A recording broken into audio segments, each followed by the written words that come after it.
You have gathered here, perhaps not knowing why you came, perhaps driven by an invisible hand, a compulsion that stirred from the depths of the unconscious. You may think you are here by accident, but I tell you, the soul has no accidents. It moves in patterns older than history, older than the names of gods. It leads you into the darkened chamber where hidden truth waits. And tonight, that truth is this: to be real is to be hated.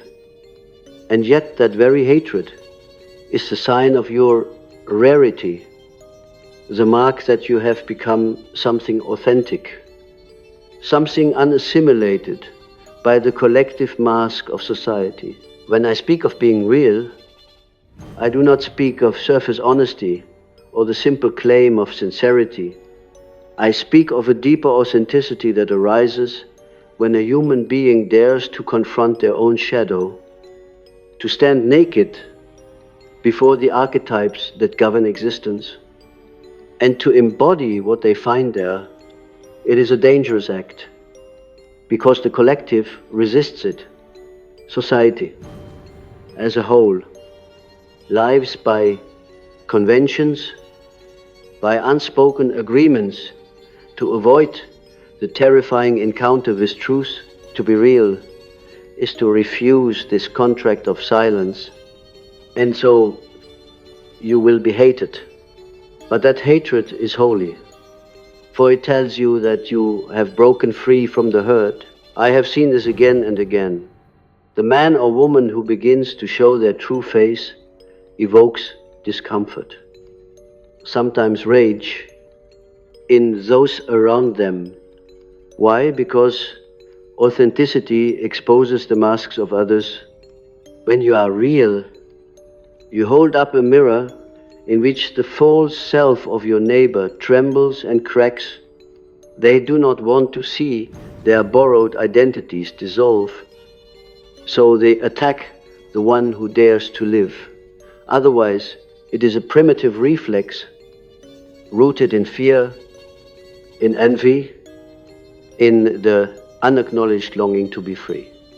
Hatred, therefore, is not a verdict against your being. It is evidence of the unbearable weight of your truth pressing against the collective lie. You may ask, why is this so? Why can't authenticity be celebrated, embraced, welcomed by others? The answer lies in the nature of the psyche. Each of us wears a persona, the mask that allows us to function in the social world.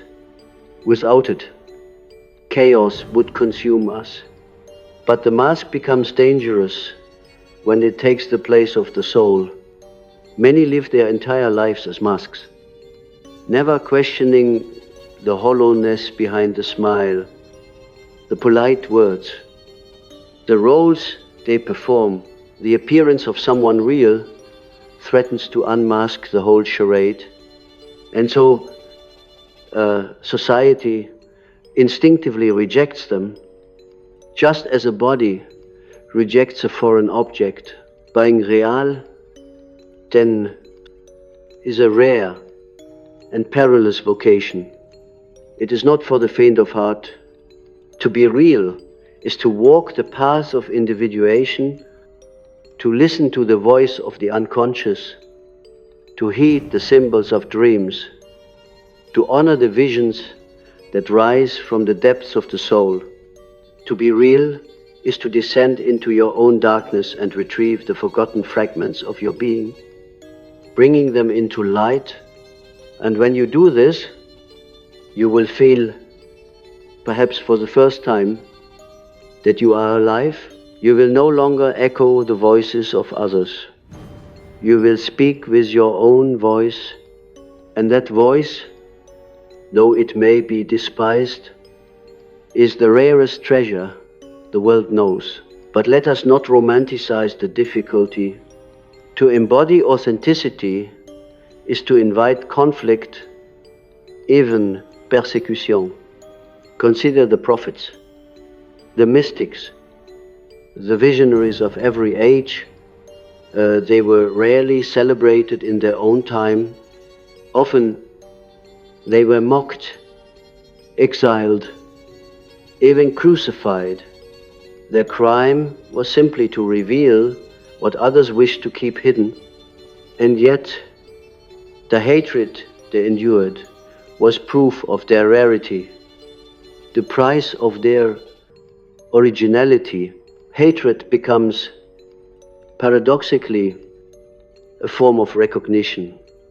The world acknowledges the power of your truth, even as it rejects it.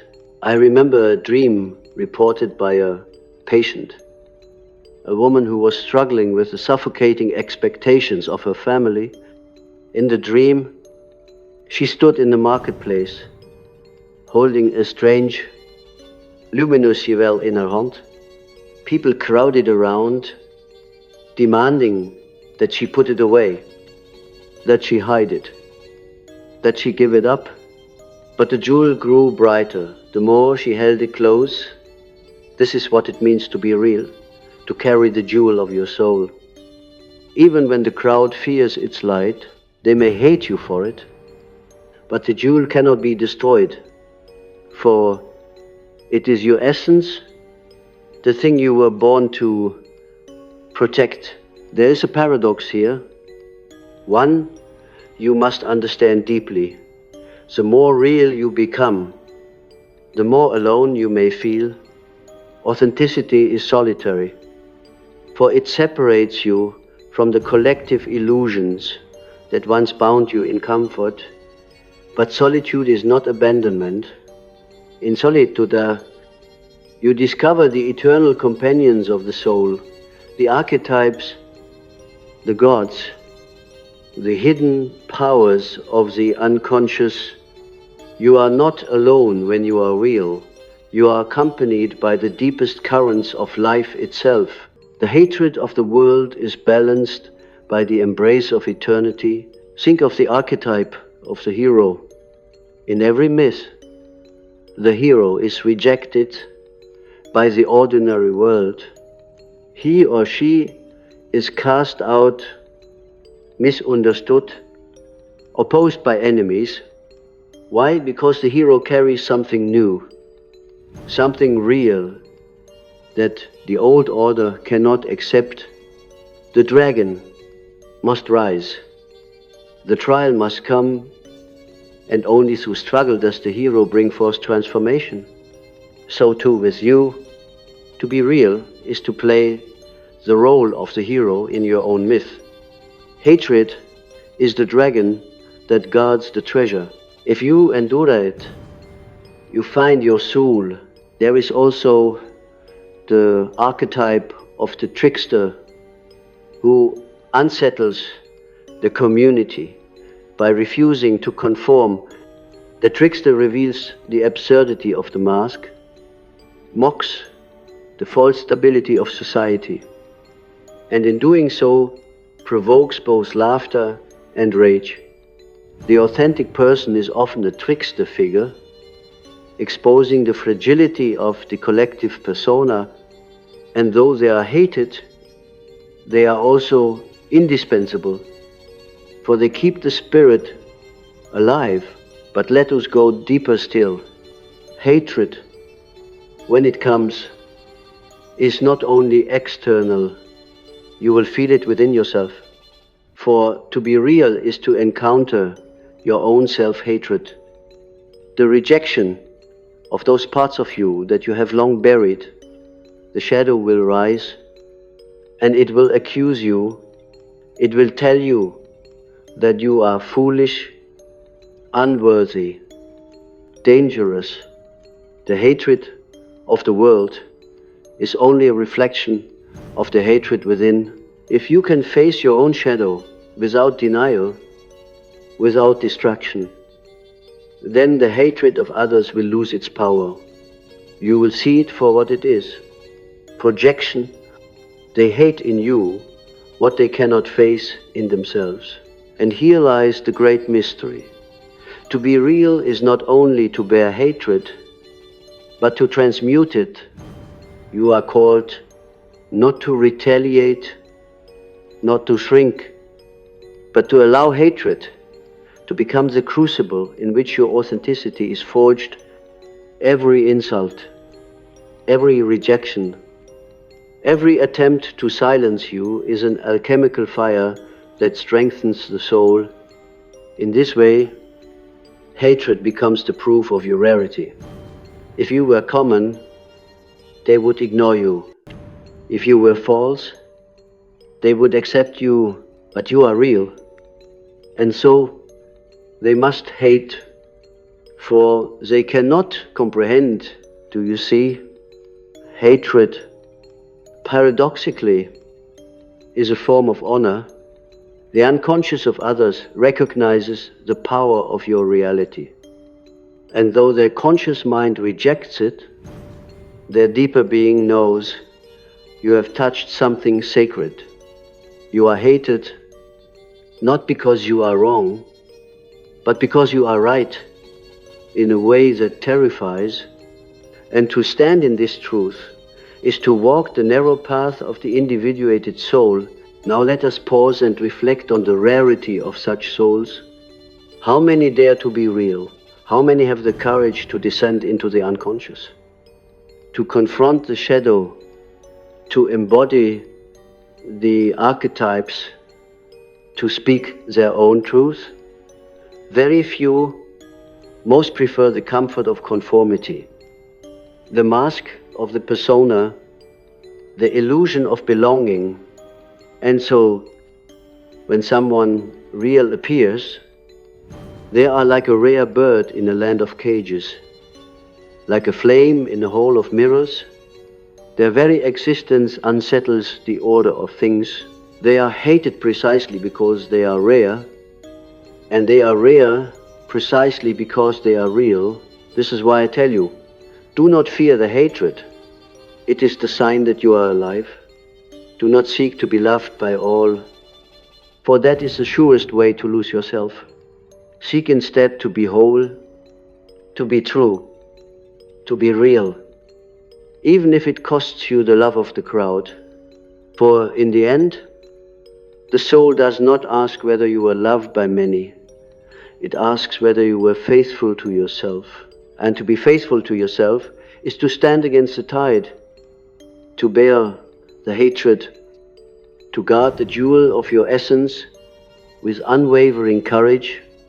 The path of reality, the path of becoming authentic, is not marked by comfort, but by fire. To step into your own truth is to ignite a flame that will burn away everything false, everything inherited, everything borrowed from the expectations of others. And when the fire burns, it not only consumes your illusions, but also reveals the illusions of those around you. This is why they recoil. They sense unconsciously that your transformation threatens their carefully constructed masks. They fear that if one mask falls, all masks might fall, and so they respond with hostility. Yet, what they call hostility is only the language of fear, the desperate cry of a soul unwilling to awaken. You must understand that human beings are herd animals, drawn instinctively to the safety of the collective, to stand apart, to become singular, to embody what is real, feels to them like betrayal. The herd survives by similarity, by conformity, by suppressing the dangerous sparks of difference. But life itself is not herd-like. Life is irreducibly individual, a stream that flows uniquely in each person. The tree does not apologize for its crooked branch. The flower does not ask permission to bloom differently than the one beside it. Only man, trapped in his fear of exclusion, forces himself into a mold. To be real is to break the mold, to let the tree twist as it will, to let the flower bloom as it must, and so the herd will hate you, but the gods will recognize you. Think of the myths again. The hero always departs from the village. He leaves the known world behind and goes into the wilderness where he faces trials that no one else dares to face. This departure is not only geographical, it is psychological. To be real is to depart from the village of conformity within your own mind. It is to step beyond the familiar paths of thought, beyond the inherited beliefs of your family, beyond the conventions of your time. And when you return, carrying the treasure of your authentic self, the village does not know what to do with you. They may reject you, even as they secretly long for what you bring. This tension is inevitable. You cannot serve the village and the truth. At the same time, you must choose, but here is the great paradox. Though they hate you, though they resist you, though they reject you, it is you they secretly need. The authentic soul is the medicine for the collective sickness. When one person dares to be real, it stirs something in others. Even in their hatred, they are changed. Your reality plants seeds in the unconscious of those who scorn you. And those seeds may one day grow into their own awakening. Thus, the hated one becomes the healer. The exile becomes the prophet. The rare soul becomes the forerunner of transformation. This is the archetypal destiny of those who walk the path of individuation. I have seen it in dreams. Those secret messages from the unconscious that tell us what the conscious mind refuses to see. A man dreamt he was walking through a marketplace filled with masks, each one painted with bright smiles. And everyone wore one. Suddenly, he realized his own face was bare. The people screamed, pointing at him, calling him monstrous, but in the corner of his eye, he saw a child removing her mask. Tentatively, shyly, this is the mystery of authenticity. When one removes the mask, others are inspired. Even if they fear it, hatred is the first response. But the deeper response is recognition. Do not mistake recognition for comfort. To be recognized in your reality is often to be crucified for it. The cross is the eternal symbol of the authentic soul confronting the world. It is the axis where vertical eternity intersects horizontal time. To live authentically is to stand at that axis. Stretched between heaven and earth, eternity and history, you will be pierced by opposition. But you will also be elevated, raised into a reality larger than yourself. The hatred of the world becomes the ladder by which the soul ascends.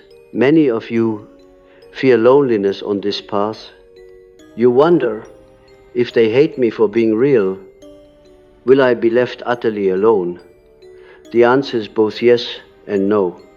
Yes, you will lose many companions, for they were only companions of the mask, not of the soul. But no, you will not be utterly alone, for the deeper you go into your authenticity, the more you discover companions who walk the same path. Rare souls find one another, not in the noise of the crowd, but in the silence of the depths. The hatred of the world is the price you pay to discover the love of the few who see you as you truly are. And that love, though rare, is eternal, for it is born not of persona, but of essence. Do not despise your loneliness. Loneliness is the chamber where the soul grows strong, When you are hated, rejected, cast aside, you are thrown back upon yourself, and in that solitude, you discover the inner figures that accompany you, the wise old man, the great mother, the inner child, the shadow. These archetypes rise from the unconscious, surrounding you with a company invisible to the outer eye. The world may hate you, but the unconscious supports you. The hatred becomes the doorway into a deeper communion with the soul. Hatred also teaches you discernment. You begin to see clearly who is drawn to you for your truth and who only loved your mask. You realize how many relationships were built upon illusion, upon mutual flattery, upon the unspoken agreement to never be real. Hatred exposes falsity. It strips away the alliances of convenience and reveals the naked truth of connection. When you are hated for being real, you discover who can stand beside you in truth, and though the number may be small, their presence is worth more than the applause of 1,000 flatterers. There is yet another mystery. The hatred of others can awaken compassion within you. At first, you will feel bitterness, anger, the sting of injustice. But if you remain faithful to the process of individuation, you will begin to see that their hatred is born of fear. They do not hate you because you are evil. They hate you because they are terrified of the part of themselves you reveal. And when you see this, you can begin to love even those who despise you, not with sentimental love, but with a profound love of understanding. You realize that their hatred is a cry of pain, the voice of a soul that longs to awaken, but does not yet know how. And so, you carry their hatred not as a burden of shame, but as a mark of your vocation. You bear their projections until they are ready to bear them themselves. I must warn you, though, this compassion must not turn into weakness. Do not abandon your authenticity to win back the love of the crowd. Do not compromise your truth for comfort. Compassion does not mean surrendering your reality. It means holding it with patience, even when others cannot yet accept it. To betray your authenticity for the sake of approval is to crucify your own soul. Far better to be crucified by the world than to crucify yourself. For in the end, the soul will not forgive betrayal. It will gnaw at you, haunt your dreams, sicken your body, until you return to the path of truth. This, then, is the rarest thing: to endure hatred without becoming bitter, to stand real without becoming arrogant, to walk alone without despair. It is a balance few achieve, and that is why the authentic soul is so rare. They are hated by the world, but they are loved by eternity. They are exiled from the village, but they are welcomed by the gods. They are alone among men, but they are accompanied by the archetypes. Such is the paradoxical fate of the real, and I tell you, this rarity is needed now more than ever. We live in an age of masks, an age of false images, an age where the persona has swollen into a monstrous idol. The collective worships appearances, and the soul is forgotten. To be real in such an age is to be a revolutionary. You do not need to carry a weapon. Your authenticity is the weapon. Simply by being true, you expose the emptiness of the lie, and though they may hate you for it, they cannot erase you. For reality, once revealed, cannot be destroyed. It may be denied, suppressed, persecuted, but it cannot be unmade. The rare soul is the seed of the future. Even if they burn you, the ash will carry your truth into the winds. So I say to you, do not fear being hated. Fear instead the death of your own soul through conformity. Do not fear being rare.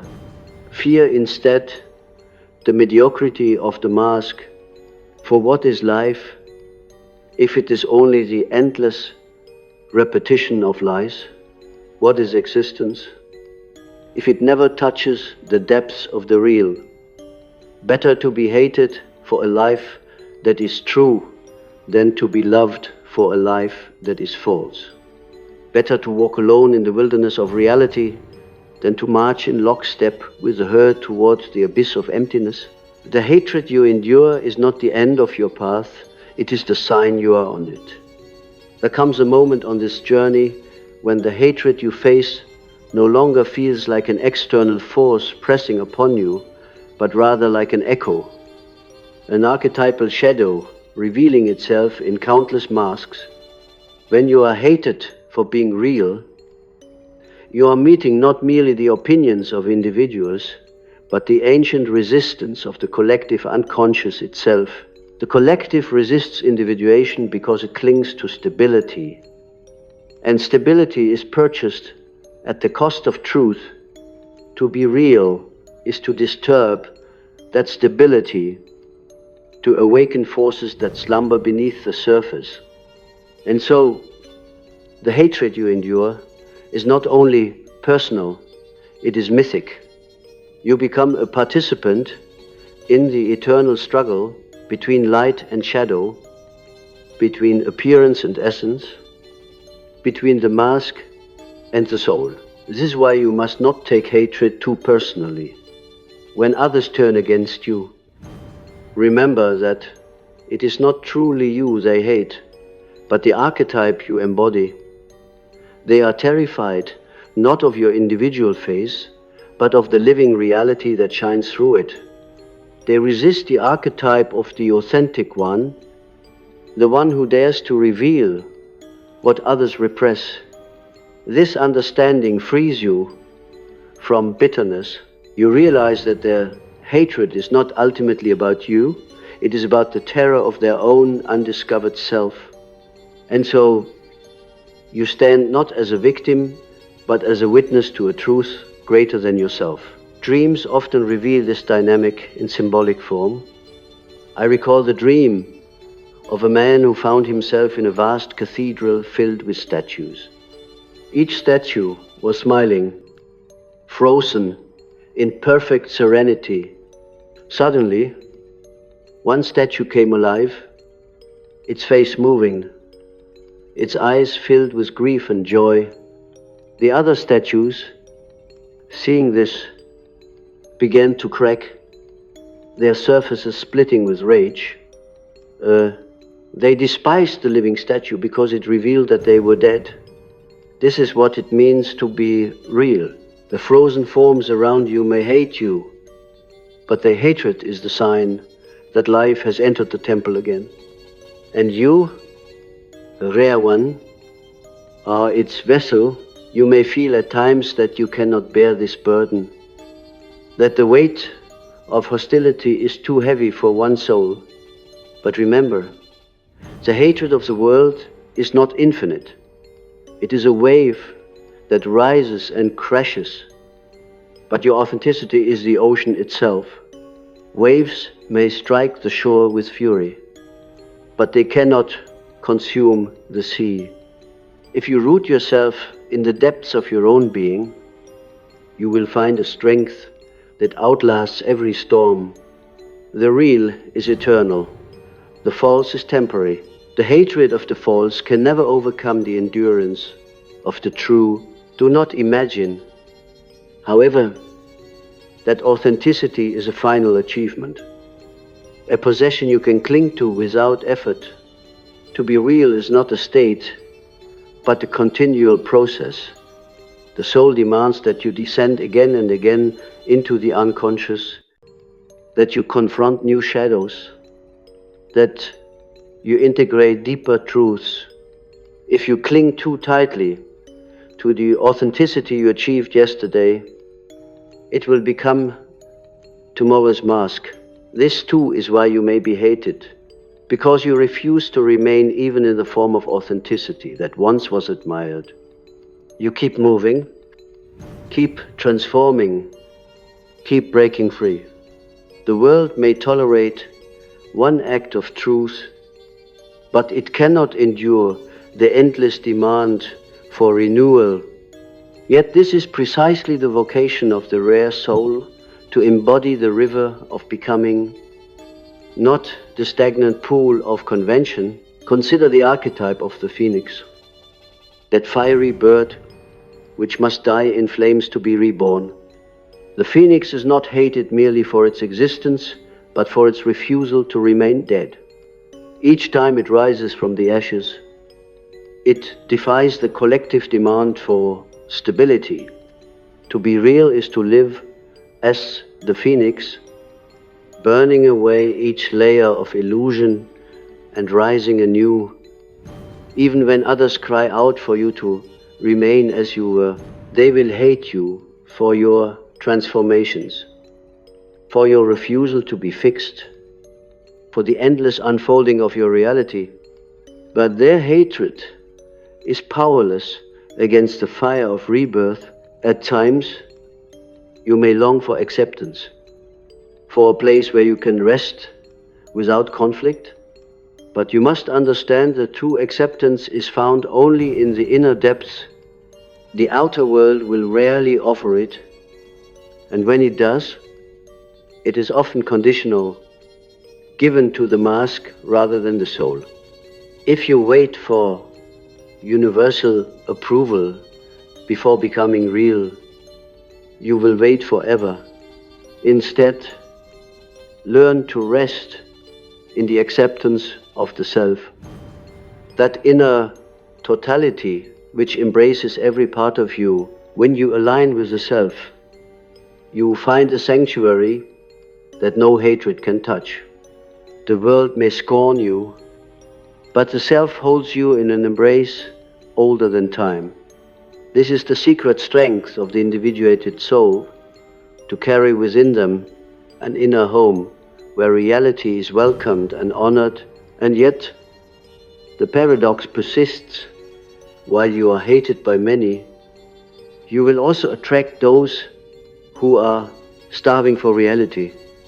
They may not always understand you, but they will be drawn to the authenticity that radiates from your being.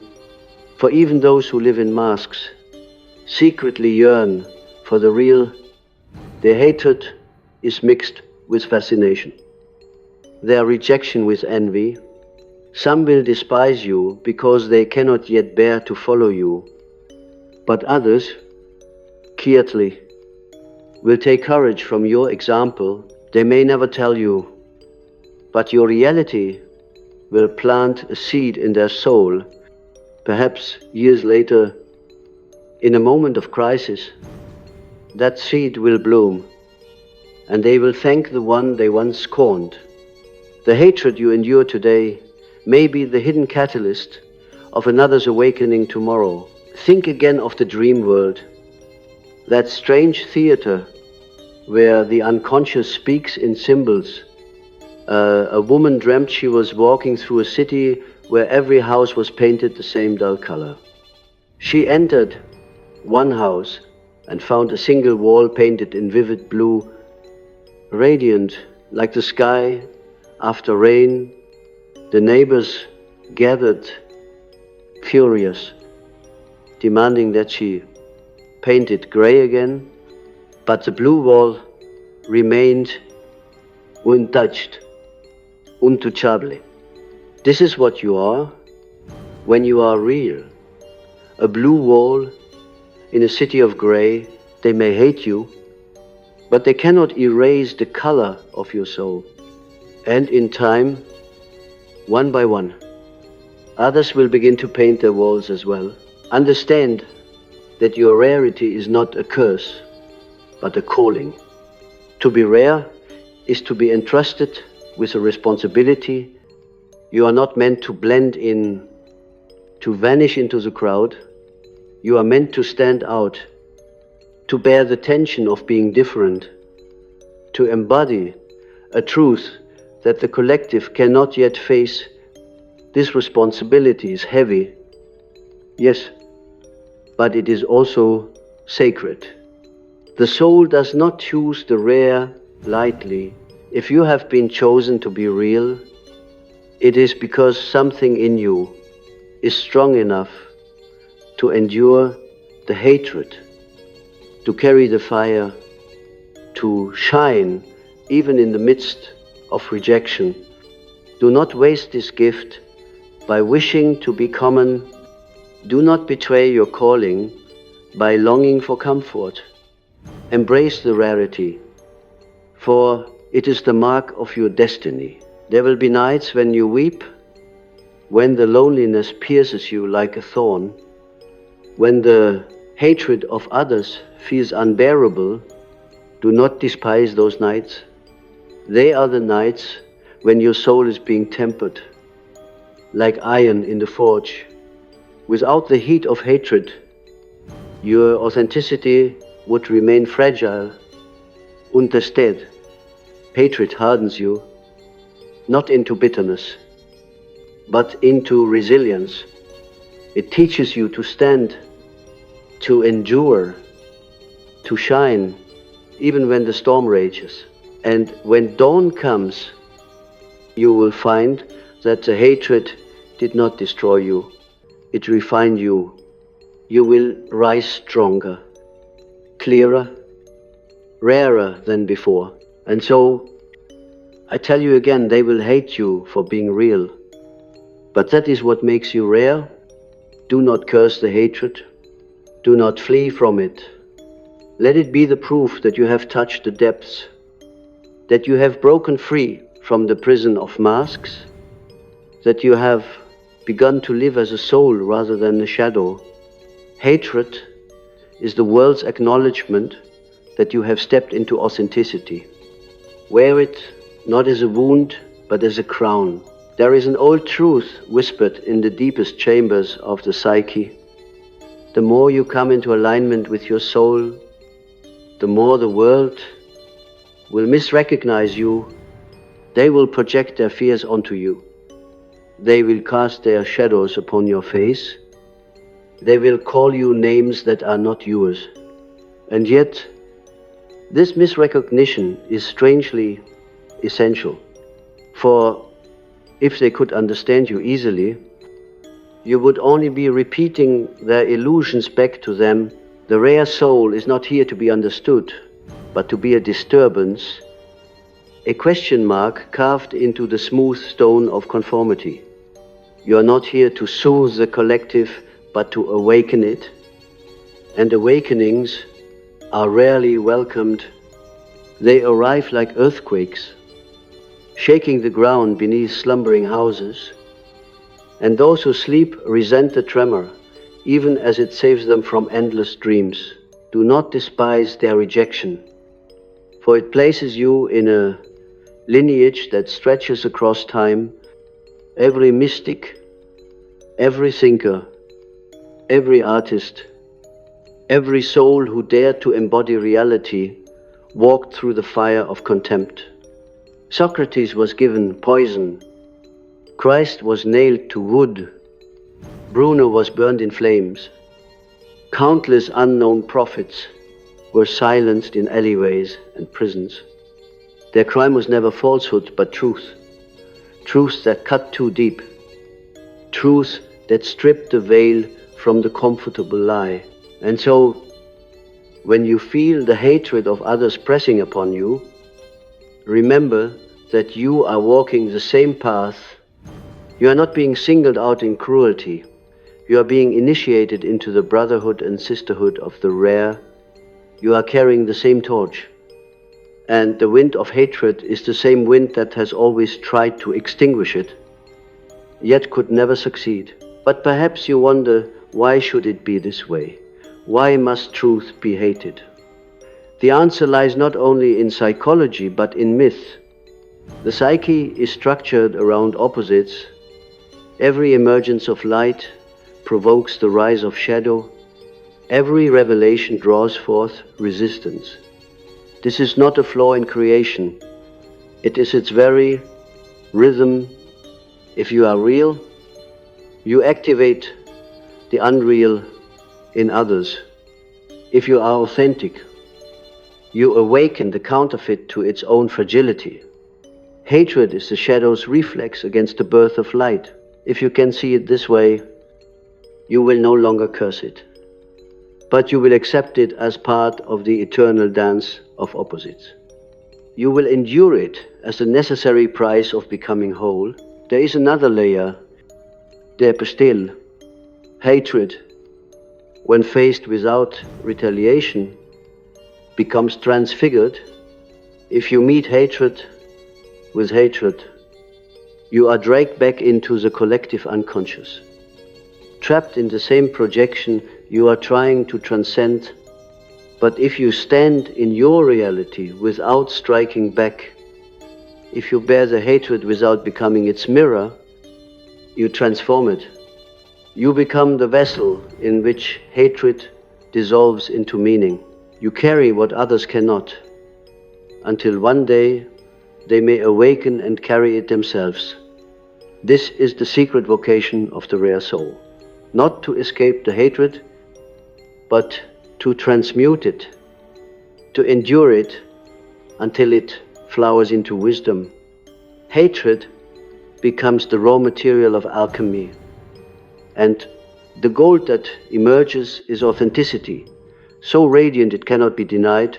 There will be moments when you will long to go back, to retreat into the safety of masks, to blend once more with the crowd.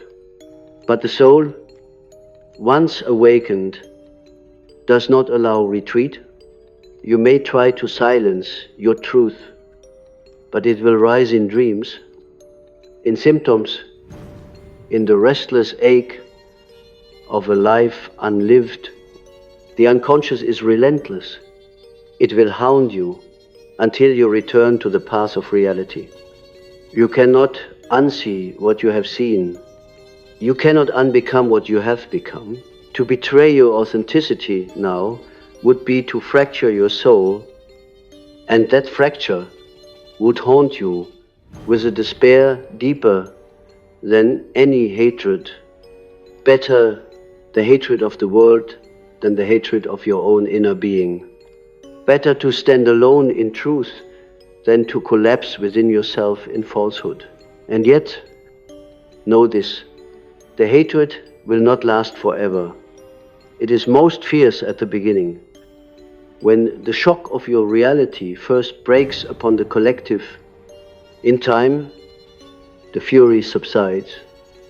The waves crash and retreat, and your authenticity remains like a rock upon the shore.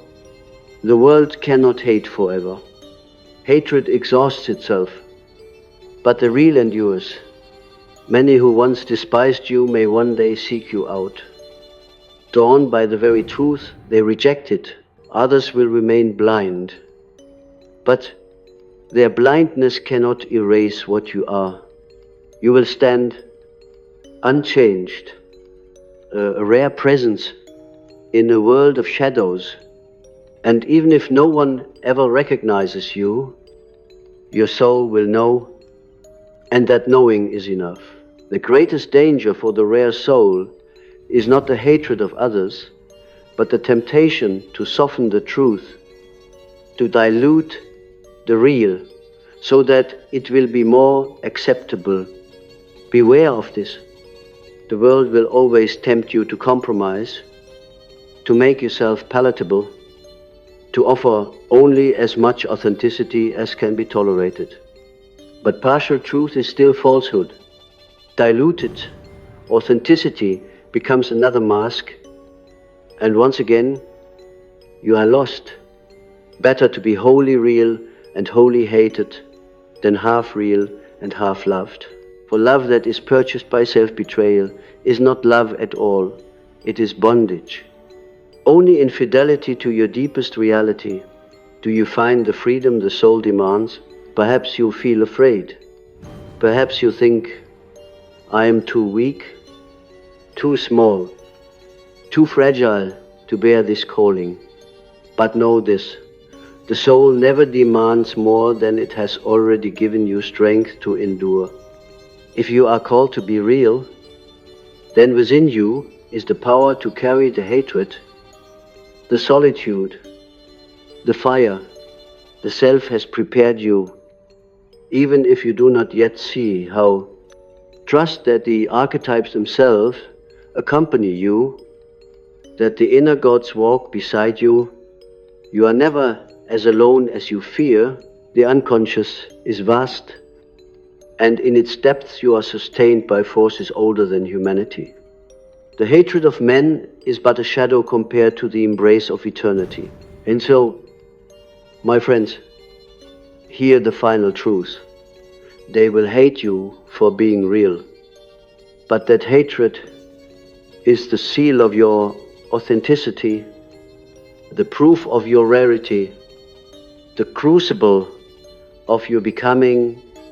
Do not seek to escape it. Do not waste your life longing to be loved by all.